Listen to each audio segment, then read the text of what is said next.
Notre besoin spirituel. Une lecture aujourd'hui dans l'Ancien Testament, dans le livre de Josué, au chapitre 1er, le verset 11, où Josué déclare « Préparez-vous des provisions, car dans 3 jours vous passerez ce Jourdain pour aller conquérir le pays dont l'Éternel, votre Dieu, vous donne la possession.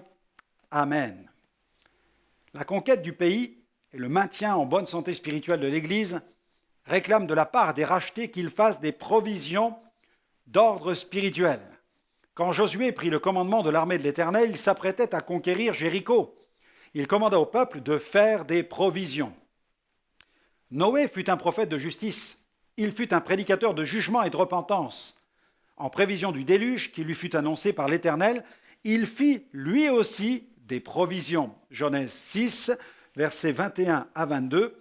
« Et toi, prends de tous les aliments que l'on mange, fais-en des provisions auprès de toi pour que cela te serve de nourriture, ainsi qu'à eux. » C'est ce que fit Noé. Il agit en tout point comme Dieu le lui avait ordonné.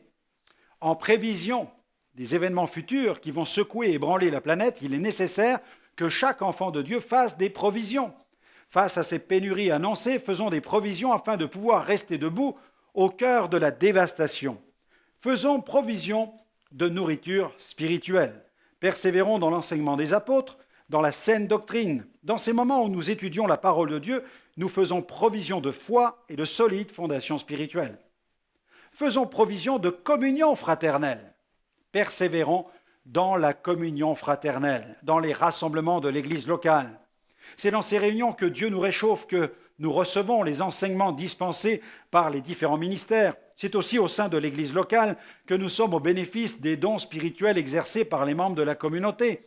Dans ces rencontres, l'occasion nous est donnée d'apporter ce que nous avons reçu de la part du Seigneur pour le mettre à la disposition des autres. Chacun peut profiter de tous les avantages de cette diversité que nous trouvons dans le corps de Christ.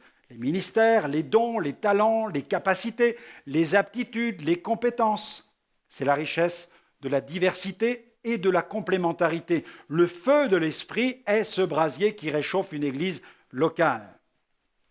Faisons aussi provision d'amour. Persévérons dans la fraction du pain, qui est le symbole du corps de Christ brisé.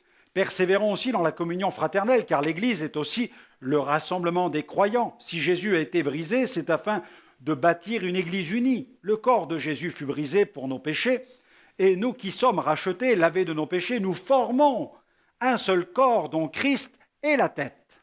Faisons provision de prière. Persévérons dans les prières, car elles nous permettent d'être ravitaillés en onction, en révélation, en direction. La prière nous permet de porter les fardeaux des uns et des autres et de les déposer devant Dieu. Quelqu'un dit « Une église à genoux est une église irrésistible. Elle est la demeure des saints. » J'aimerais vous recommander cette prière pour aujourd'hui.